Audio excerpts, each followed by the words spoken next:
Next is real gas.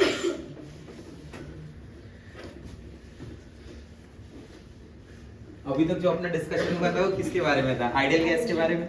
ठीक है, ideal gas जो बातें ना वो थ्योरेटिकल बातें हैं, वो बातें थ्योरेटिकल है। रियल गैस जो वो एक्सपेरिमेंटल है, वो एक्चुअल है। जैसे आइडियल स्टूडेंट सिर्फ उसके बारे में बुक में लिखा जा सकता है, उसका रियल में एग्जिस्ट होना ये बहुत डिफिकल्ट हो जाता है। समझा नहीं समझा मेरा बात? ठीक है, तो रियल गैसेस और आइडियल गैस का कुछ डिफरेंसेस समझते हैं। उस डिफरेंसेस को समझने के पहले मैं आपसे एक पॉइंट ऐसे बोलता हूँ कि मान लो if we plot a graph of pressure versus volume, अगर मैं प्रेशर वर्सेस वॉल्यूम के लिए एक कर्व प्लॉट कर रहा हूं तो फॉर आइडियल गैस वो कर्व कुछ ऐसा जाता है, अगर आपको याद हो तो, बराबर। एंड फॉर द ये जो ब्लू वाला कर्व आया ना, this is for ideal gas, this for which gas? Ideal gas. और अगर मैं रियल गैस के बारे में बात करूं तो उसका कर्व कुछ ऐसा आता है, बराबर। ये ब्लैक वाला किसके लिए हो गया? Real gas. क्या दोनों एक ही जैसा नेचर फॉलो कर रहे हैं या अलग नेचर है? अलग नेचर। मतलब आइडियल गैस अलग हो गई, रियल गैस अलग हो गई। There is a deviation in behaviour of real gas, बराबर। उस रियल गैस के बिहेवियर में जो है डेविएशन है, वो आइडियल गैस के बिहेवियर जैसा नहीं बिहेव कर रहा है। समझा मेरा बात? ठीक है, अब मेरे पास जो गैसेस हैं, अगर उसका भी कब यही आता तो मैं बोलता कि ये गैसेस क्या है? Ideal gas. बट वो आइडियल नहीं है।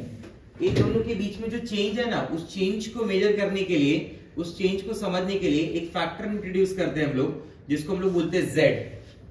क्या बोलते हैं? Z, बराबर।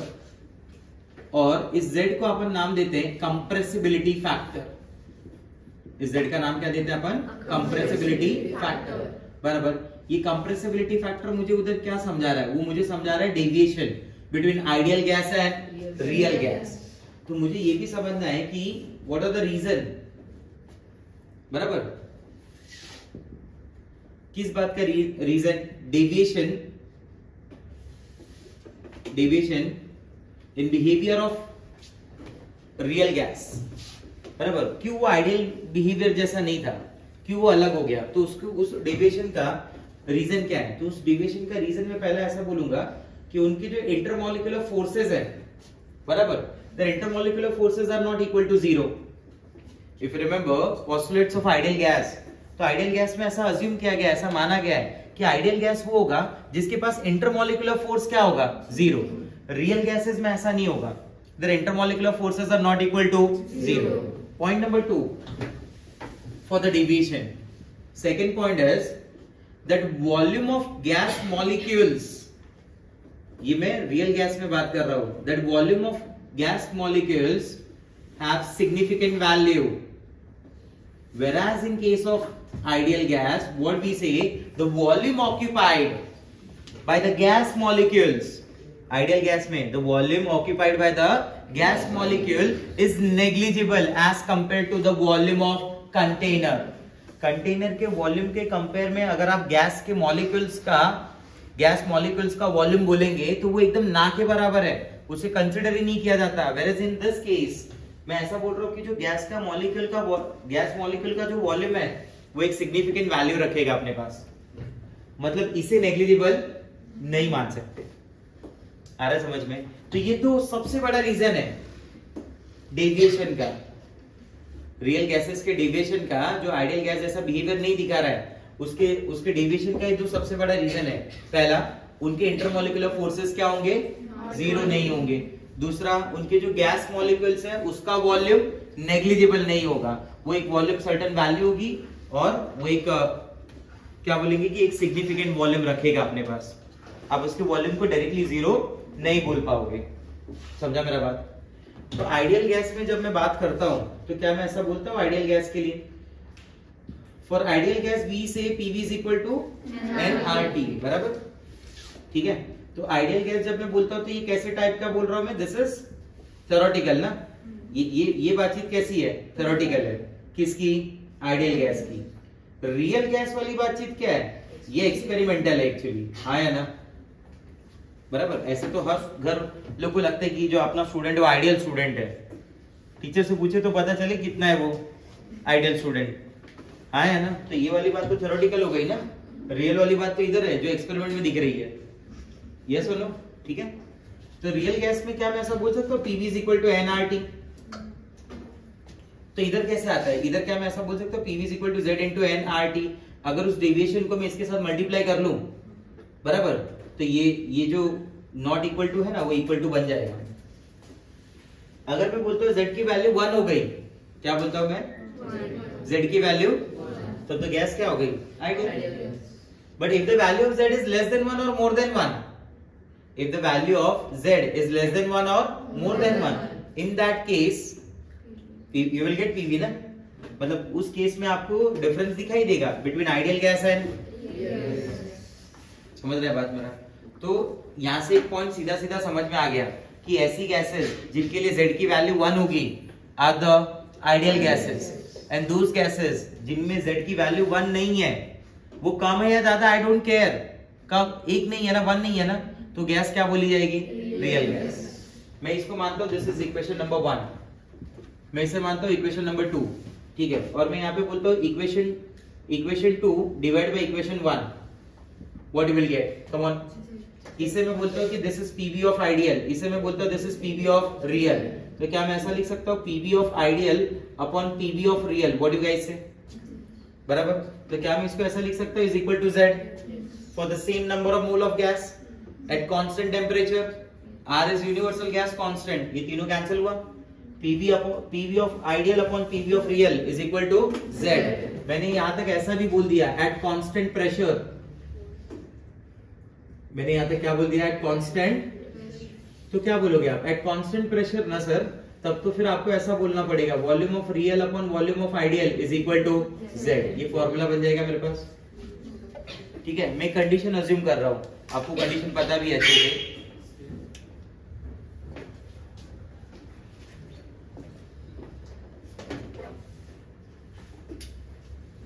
That condition is at STP. That condition is at STP. बराबर, at STP, standard temperature pressure. At STP, for 1 mole of gas, for one mole of gas, theoretically जो volume होता है वो अपन क्या बोलते हैं, 22.4 लीटर, that is 22,400 ml, बराबर। तो ये ना फॉर्मूले को मैं थोड़ा एक स्पेसिफिक कंडीशन पे बात कर रहा हूँ। तो उस केस में मेरा Z के लिए फॉर्मूला क्या बन जाएगा, V real upon 22.4 litre, ideal gas का तो वॉल्यूम फिक्स हो गया, क्या बोलते हो, हाँ या ना। ऐसे केस में अगर मैं बोलता हूँ कि the value of Z is greater then 1, the value of Z is greater then 1, तो उस केस में क्या होगा, रियल गैस का volume should be greater than 22.4 litre, what you guys से, यस और नो। अगर मैं बोलता हूं कि Z का वॉल्यूम, Z की वैल्यू 1 के बराबर है, तो उस केस, उसलिए मैं ऐसा बोल सकता हूं रियल गैस का वॉल्यूम इज 22.4 लीटर, तब तो ये गैस को मुझे क्या बुलाना पड़ेगा, this is an example of, हाँ। और जब आइडियल गैस आप बोल दोगे ना, तो इधर ये पॉइंट भी स्पेसिफाई कर दो कि there is no liquefaction, there is no liquefaction. What do you mean by that? इसका क्या मीनिंग हो गया कि there is no liquefaction? इसका मीनिंग मैं ऐसे बोलता हूं कि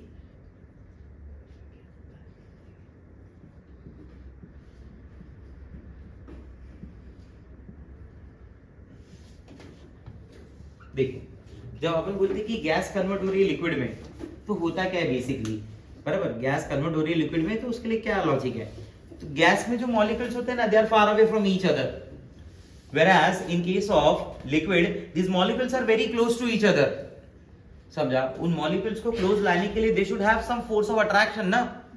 if the gas is ideal gas, तो ideal gas में their intermolecular forces are 0, ideal gas में their intermolecular forces are 0, तो molecule close कैसे आएंगे, वो बहुत difficult हो जाएगा। इसलिए अपन बोलते हैं कि there is no liquefaction।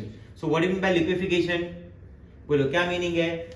Liquefaction क्या होगा, कन्वर्ट करना, किसको किससे, गैस को लिक्विड में, is called liquefaction. And for ideal gases liquefaction करना is very very difficult. But अगर मैं ऐसा बोलता हूं, मान लो द वैल्यू ऑफ Z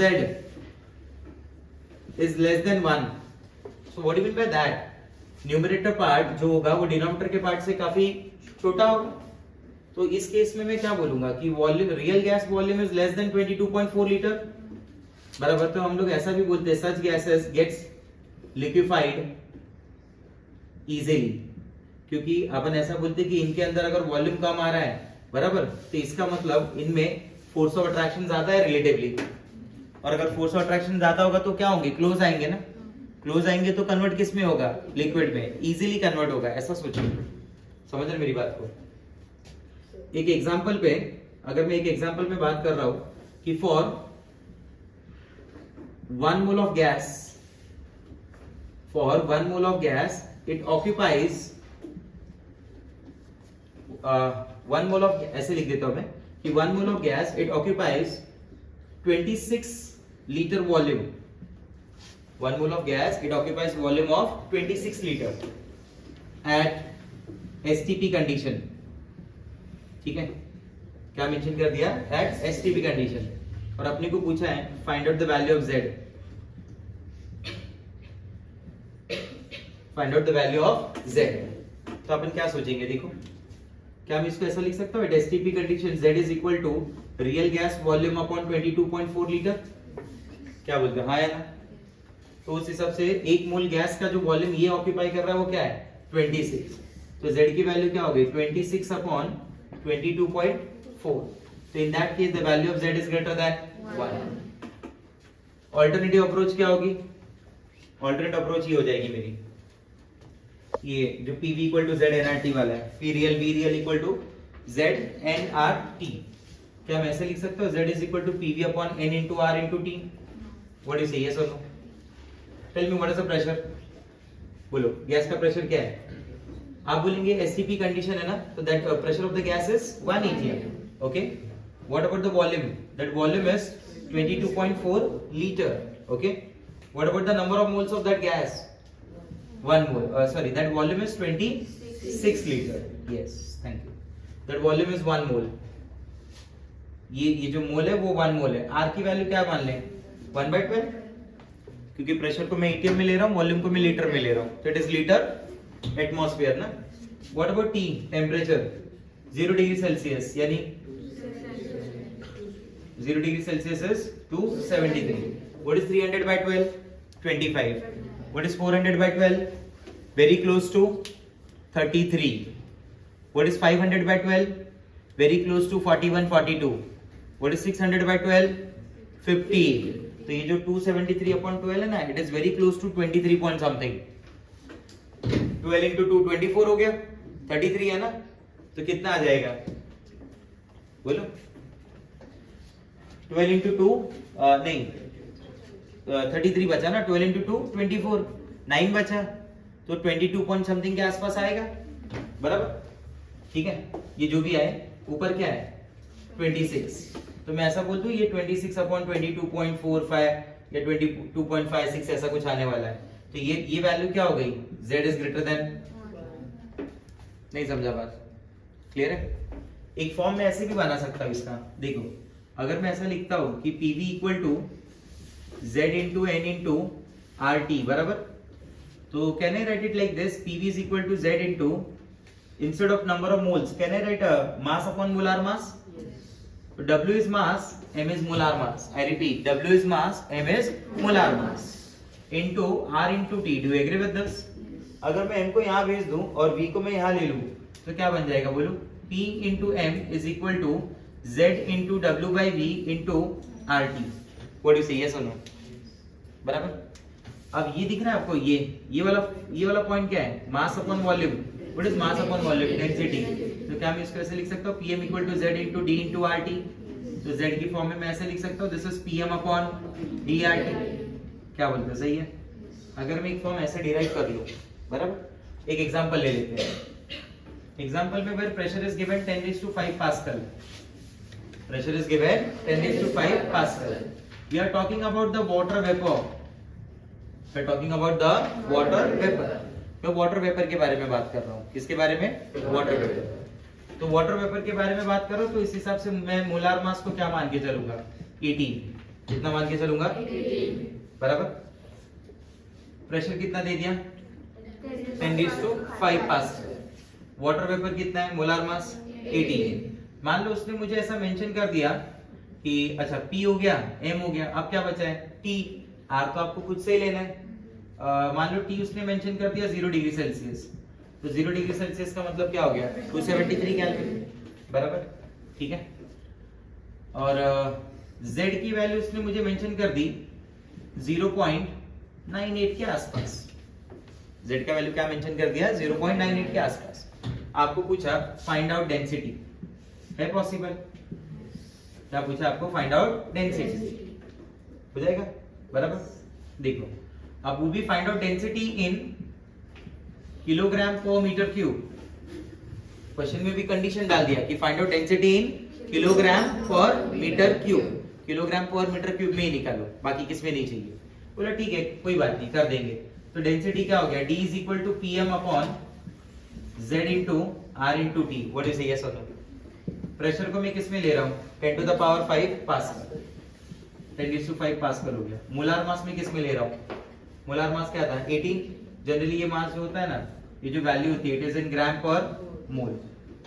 मैं इसको ऐसे कंसीडर कर रहा हूँ, इंस्टेड ऑफ ग्राम मैं इसे किलोग्राम में मान रहा हूँ। 18 into 10⁻³ kilogram per mole, okay, because I need density in kilogram ना, तो किलोग्राम मास ही देगा, मोलार मास ही देगा, और कोई नहीं दे पाएगा इधर, ठीक है।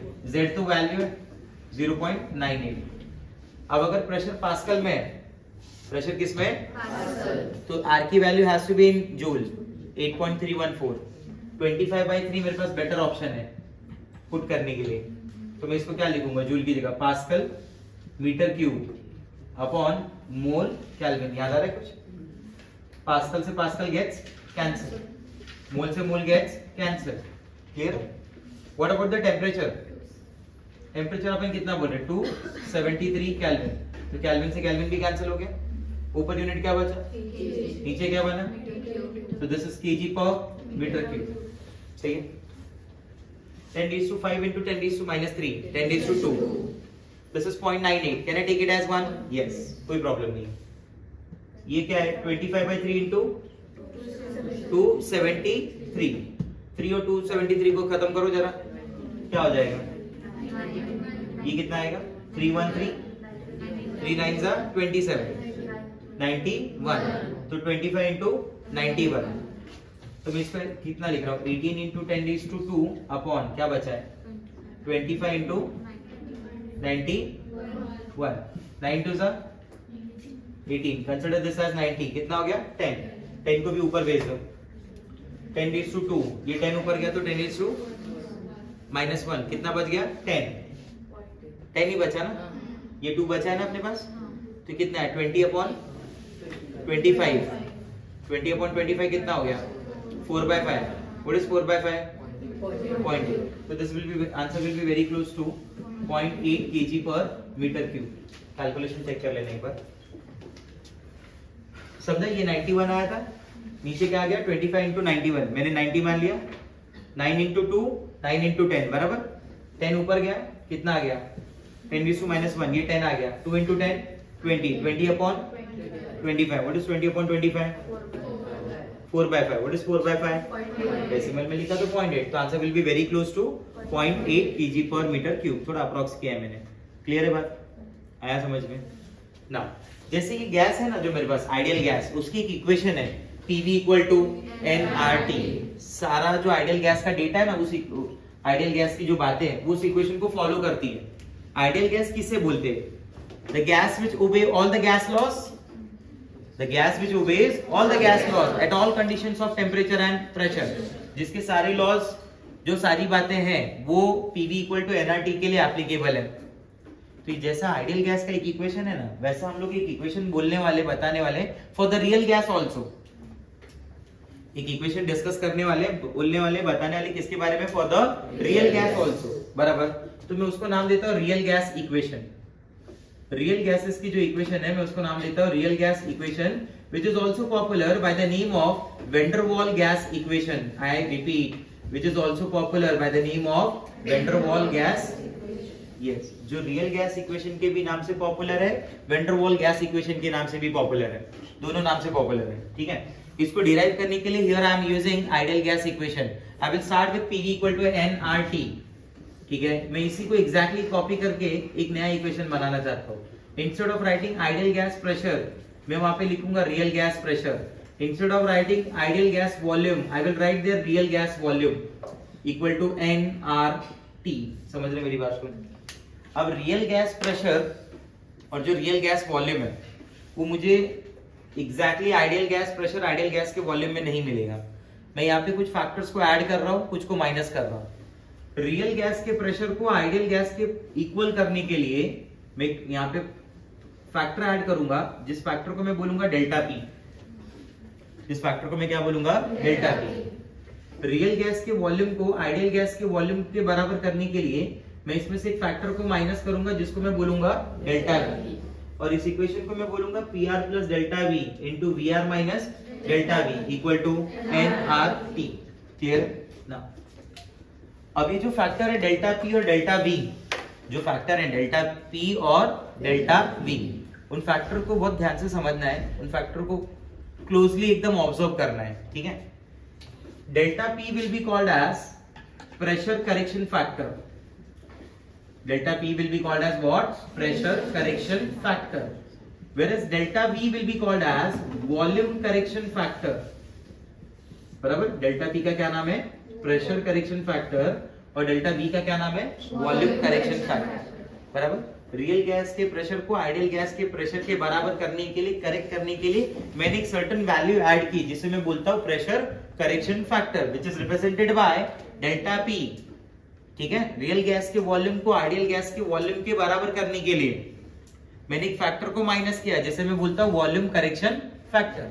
अब इन दोनों फैक्टर को मैं डिटेल में देखना चाहता हूं, तो here I am starting with the first one, delta P, which is called pressure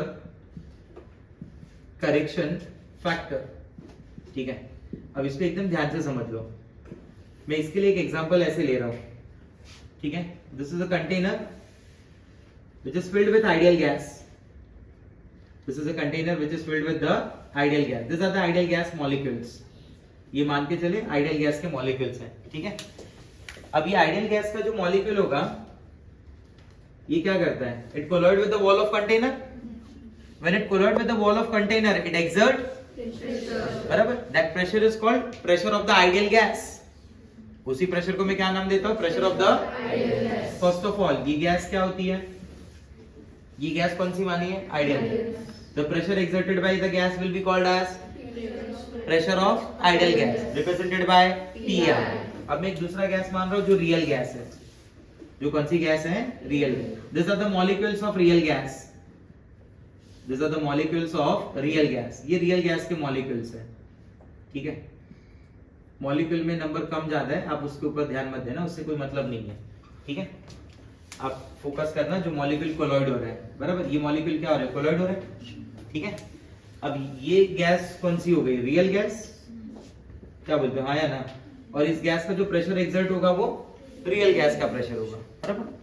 अब now let's consider an example.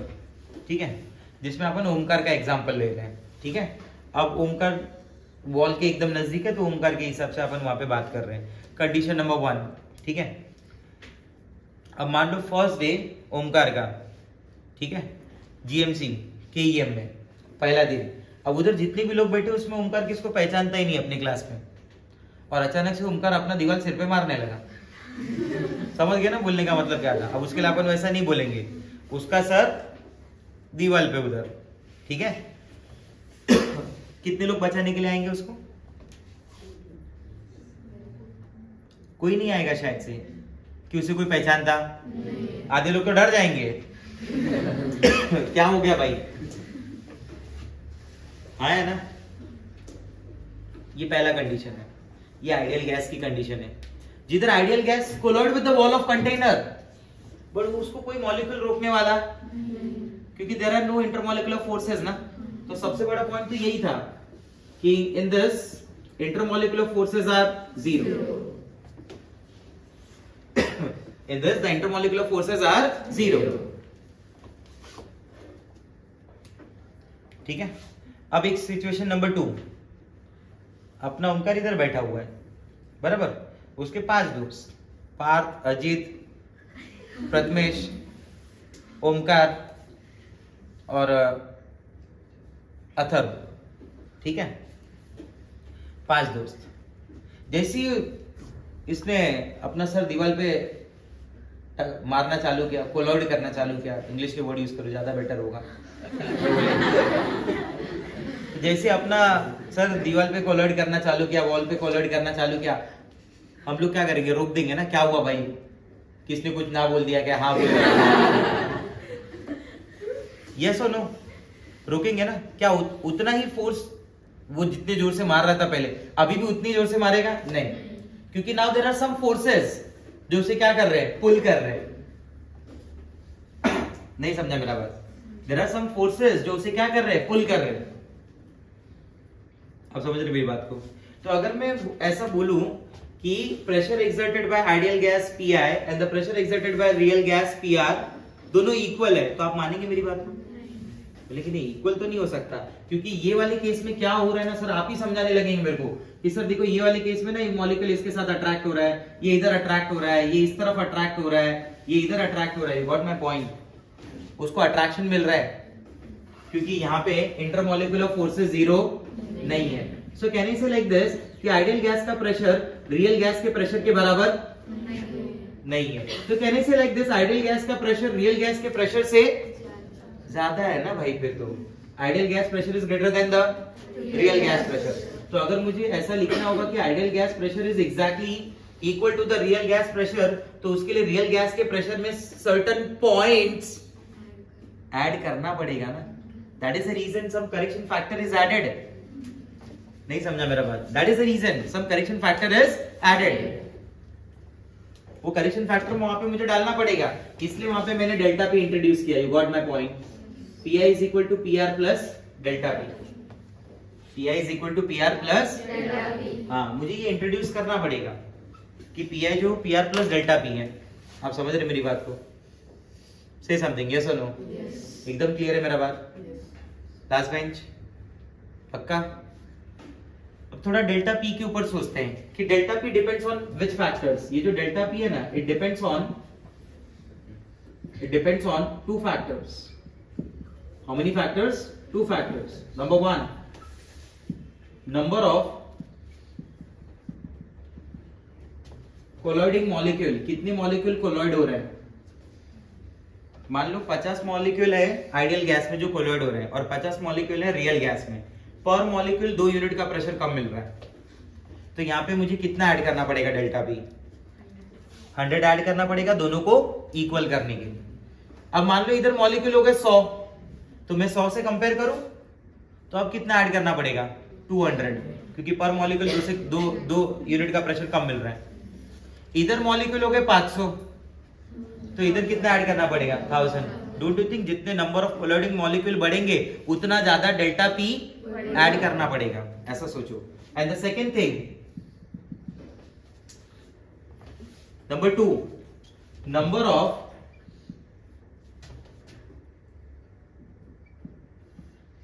molecules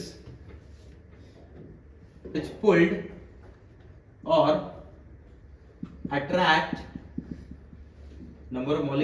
pulled or attract colloiding molecule। इस पे भी तो फैक्टर डिपेंड करेगा ना भाई? हाँ या ना? अब मैं आपको सिचुएशन समझाता हूँ। पहला सिचुएशन क्या था? हम 5 कौन? मैं, पार्थ, अथर्व, ओमकार, प्रथमेश। ये 5 कैसे फ्रेंड है ओमकार के?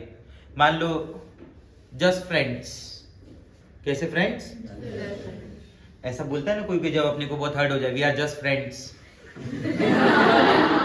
बराबर? तो वैसा वाला अब एक सिचुएशन है, जस्ट फ्रेंड्स वाले खाली है, बराबर, दोस्त है खाली, बस ऐसा।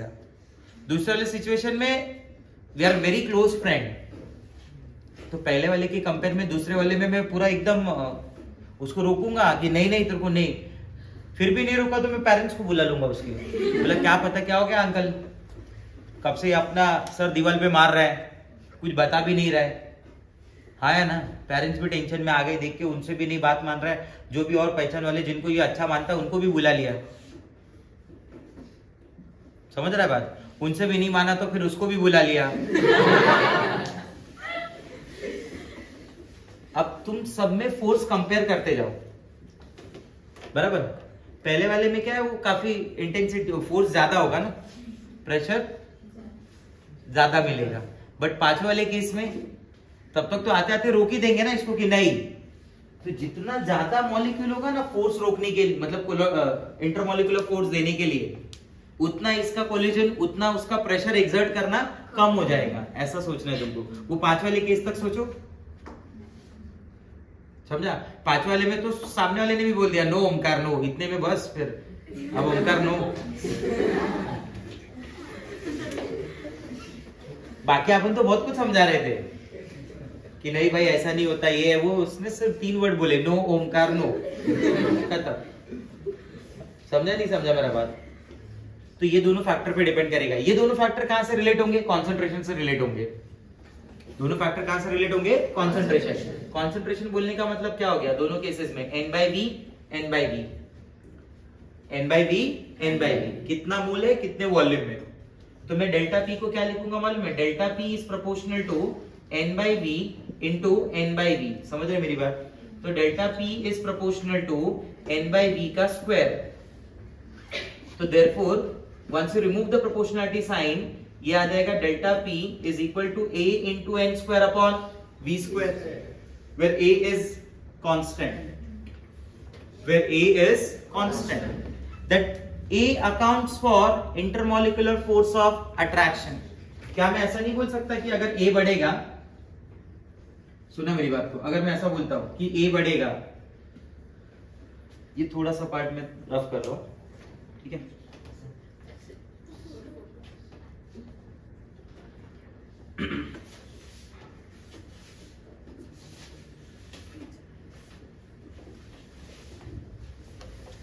अगर मैं ऐसा बोलता, देखना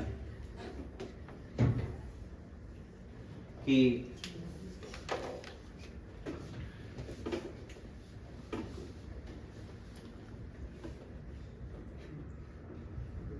A increases, so intermolecular force of attraction increases।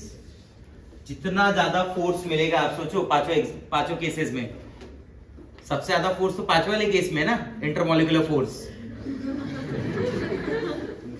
तो उधर कोलिजन ना के बराबर हो रहा है भाई, फिर तो उसमें डेल्टा P उतना ज्यादा होगा, उसमें डेल्टा P उतना ज्यादा होगा। समझा? तो gases having higher value of A required more delta P। जिन गैसेस में A की वैल्यू ज्यादा होगी ना भाई, उनमें डेल्टा P बड़ा ऐड करना पड़ेगा, और जिन गैसेस में A की वैल्यू कम होगी उनमें डेल्टा P कम ऐड करना पड़ेगा। बराबर? जैसे मैं बोलता हूं A के लिए, A कैसे टाइप की गैसेस में ज्यादा होगा? जो पोलार गैसेस होती है ना, पोलार मॉलिक्यूल्स, डाइपोल मोमेंट जिनमें होता है, बराबर, उनके केसेस में ज्यादा ऐड करना पड़ेगा compare to non polar. You got my point? If I compare water, carbon dioxide and helium, so for water the value of A is large compared to carbon dioxide and helium, because in water the dipole moment is not equal to 0, whereas in carbon dioxide the dipole moment is equal to 0. This is a non-polar gas. Helium is a which kind of gas? Non-polar. Carbon dioxide is which kind of gas? Non-polar. तो polar gases में dipole moment ज्यादा होता है, बराबर? तो polar gases में A की value ज्यादा होती है, फोर्स ऑफ अट्रैक्शन ज्यादा होता है, तो इसलिए डेल्टा P बड़ा ऐड करना पड़ेगा। तो पूरी इक्वेशन क्या बन गई मेरे पास? यहाँ पे मैं लिखूंगा ideal gas pressure is equal to real gas pressure plus A into N square upon V square. What is the unit of A? जब A की यूनिट की बात करेंगे तो यहां से देख लो A का यूनिट क्या हो जाएगा, बोलो what is the unit of A? A की यूनिट के लिए क्या बोलोगे? A सारे टर्म उस तरफ ले लो, delta P into V square upon N square. Delta P यानी क्या हो गया? ATM, V स्क्वायर यानी लीटर, बराबर, N यानी क्या हो गया? मोल, ATM लीटर स्क्वायर पर मोल स्क्वायर। समझा मेरा बात? क्लियर हो रहा है मेरा पॉइंट? ठीक है। अगर मैं टर्म पे बात करता हूं, अगला वॉल्यूम करेक्शन फैक्टर। अगला टर्म क्या हो गया मेरे लिए? Volume correction factor, that is delta V, that is delta V। Ideal gases में क्या बोला जाता है मालूम है? कि आइडियल गैसेस में जो मॉलिक्यूल्स का वॉल्यूम होता है इज नेग्लिजिबल, यानी 0 होगा शायद, हाँ है ना? अगर ऐसा बोला जाए तो 0 के आसपास होगा, रियल गैसेस में तो एक सिग्निफिकेंट वैल्यू है। अगर रियल गैस के वॉल्यूम को, जो मॉलिक्यूल का वॉल्यूम है, उसको आइडियल गैस के मॉलिक्यूल के वॉल्यूम के बराबर करना है, दोनों को इक्वल करना है ना आपको, तो ये वैल्यू तो क्या है, आइडियल वाली, 0 के क्लोज है। ये 0, तो इसमें से कुछ माइनस करना पड़ेगा ना, तब जाके किसके क्लोज आएगा, 0 के। इसलिए फैक्टर को क्या किया गया, माइनस। अब वो वॉल्यूम कौन सा माइनस करना है वो समझते हैं। That volume is excluded volume. कौन से वॉल्यूम को माइनस करना है, एक्सक्लूडेड वॉल्यूम। मान लो दो मॉलिक्यूल जब ये कोलॉइड हुए, बराबर, ये दो मॉलिक्यूल है, यहां से लेके यहां तक का बात हो रहा है, ठीक है। तो ये जो डिस्टेंस होगा ये क्या हो गया, r, ये डिस्टेंस क्या हो गया, r। तो ये मॉलिक्यूल ना, ये अब इसका एक क्या बन गया, ये अपने सेंटर ऑफ मास में, अपनी पेरिफेरी में किसी दूसरे मॉलिक्यूल को एंटर नहीं करने दे। जो दूसरा मॉलिक्यूल है ना, वो यहां तक आ सकता है, यहां तक आ सकता है, यहां तक आ सकता है। आप समझ रहे मेरी बात को, यहां तक आ सकता है, इधर तक आ रहा है, इधर तक आ रहा है, इधर आ रहा है, बट वो अंदर एंटर नहीं करेगा।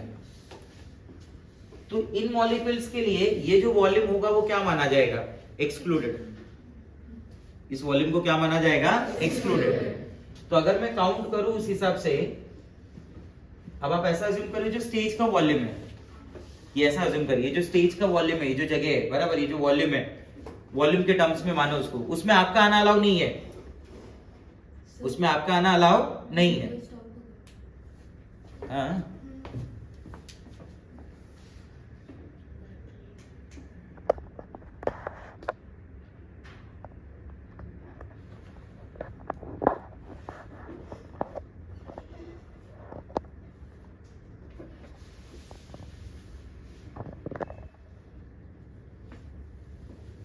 आप समझे मेरी बात, उसमें आपका आना अलाउ नहीं है। तो आपके लिए ये वॉल्यूम क्या हुआ, एक्सक्लूडेड वॉल्यूम। आप जिधर हो ना, बराबर, उसमें मेरा आना अलाउ नहीं है, तो मेरे लिए वॉल्यूम क्या हो गया, एक्सक्लूडेड वॉल्यूम। ऐसा सोचो। तो ये वॉल्यूम बाकी सबके लिए क्या हुआ, एक्सक्लूडेड वॉल्यूम। ऐसा हर मॉलिक्यूल अपने पास एक वॉल्यूम रखेगा, and that volume will be called as excluded volume. तो मैं बोलूं excluded volume for 2 molecules. Spherical मान के चल रहा हूं मैं इसको, यहां से यहां तक की रेडियस को r मान रहा हूं। अरे ये बड़ा वाला, यहां से यहां तक की रेडियस क्या हो गई, r। तो उस हिसाब से 2 मॉलिक्यूल के लिए, इसके लिए 4/3 पाई r क्यूब, ये कैपिटल R है, और इसकी रेडियस क्या हो गई, 2r, स्मॉल r के टर्म्स में। तो क्या लिखा जाएगा, 4/3 इंटू पाई इंटू r की जगह, कैपिटल R की जगह क्या आ जाएगा, 2r का cube, 8r cube. This is the excluded volume for how many molecule, 2 molecules. It depends on the radius.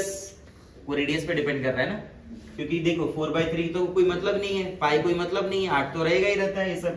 तो वो डिपेंड किस बात पे कर रहा है, r पे।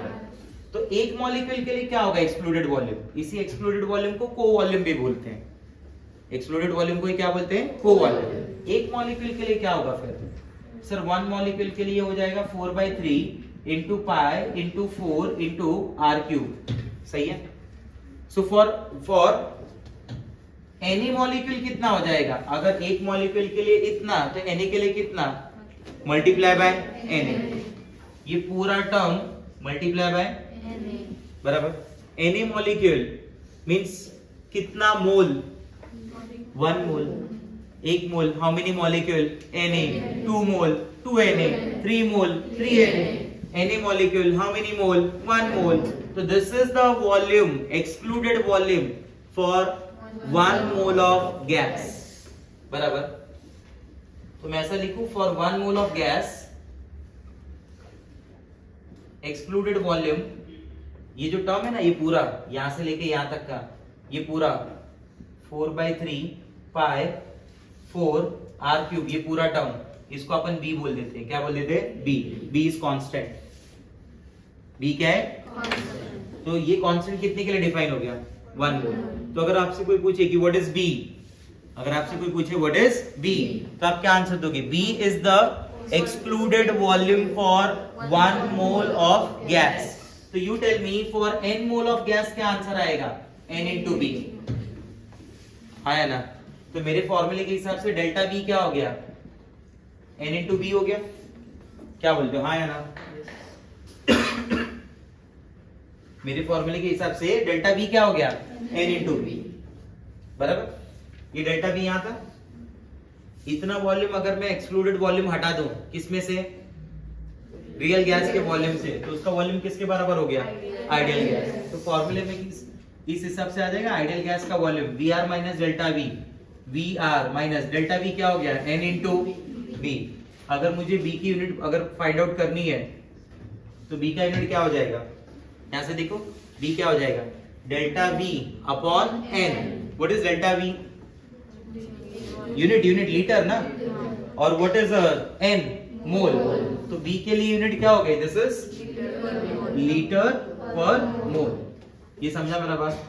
अगर मैं PI और VI, ये जो P और VI यानी डेल्टा P और डेल्टा V दोनों की वैल्यूज पुट कर दो तो इक्वेशन क्या बन जाएगी, P plus delta P। Delta P क्या है मेरे पास, देखो जरा, डेल्टा P मिला, क्या है मेरे पास, बोलो, A into n square upon A into n square upon V square.